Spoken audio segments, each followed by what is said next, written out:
study. And today we're at number 2, so we're almost done. My number 2 myth about Bible study is one you've heard before, that the Bible is meant to be simple, or the Bible was meant for children. Okay, this one really grates on me because I hear it so much. The Bible's content is so simple, even a child can understand it. Well, that's true of certain verses and certain passages, and certain stories can be parsed by children. That's perfectly true. But I would suggest to you that probably 98% of the Bible is well beyond the grasp of a child. And we ought to sort of admit that. Now, honestly, I think that this idea is frequently used as an excuse to not do the hard work of Bible study.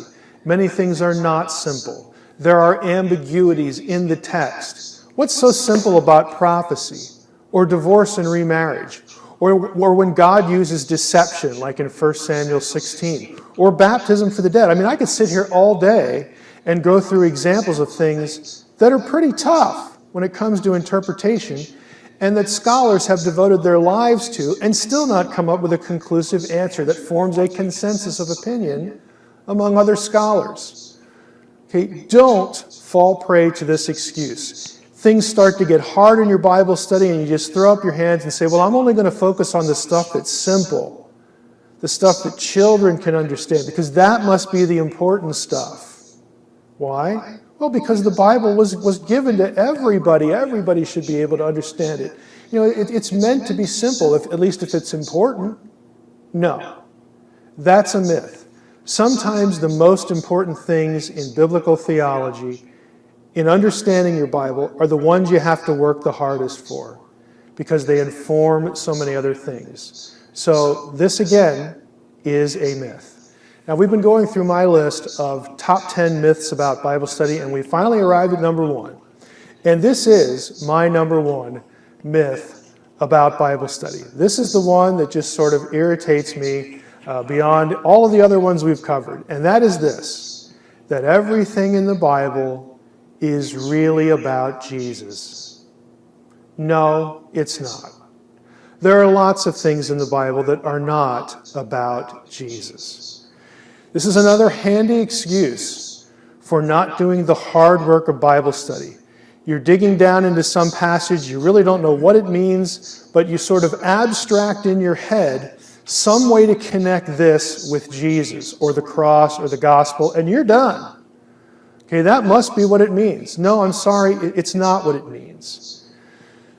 The fact that salvation history in the biblical narrative, the supernatural epic that we call the Bible, the fact that salvation history is focused on Jesus as the outcome, as sort of the ultimate linchpin of all this stuff, of this whole idea, that's different than saying everything in the Bible's about Jesus. Really? So the ordeal in Numbers 5, where the woman who's suspected of adultery, has to have something ground up in the water, she has to drink it. Does she bloat or not? Is she guilty or not? That tells us about Jesus. No, it doesn't. How about the food laws? How about laws that are about menstruation or seminal emissions? Okay. How about just passages like that the law was delivered by angels, or crimes and punishments in the Old Testament? Again, I could sit here all day long and come up with examples to illustrate the fact that, there are lots of things in the Bible that are not about Jesus. They don't point us to the Messiah. They don't point us to the event of the cross. They all have some role to play in the history of Israel, the sort of the worldview of Israel. These are the people that God chose to be his own, so on and so forth. But they are not about Jesus. And lots of things in the Bible are simply not about Jesus. So do not fall prey to this sort of excuse. Do the work, do the hard work of Bible study. Don't sit there at the end of your rope and say, okay, I got to come up with some way to tie this to Jesus and I'm done. You do the text a disservice, and you do the people you're teaching a disservice. You got to hang in there and do the work of Bible study. And that's why I created the 60-second. We'll stop it right there. So,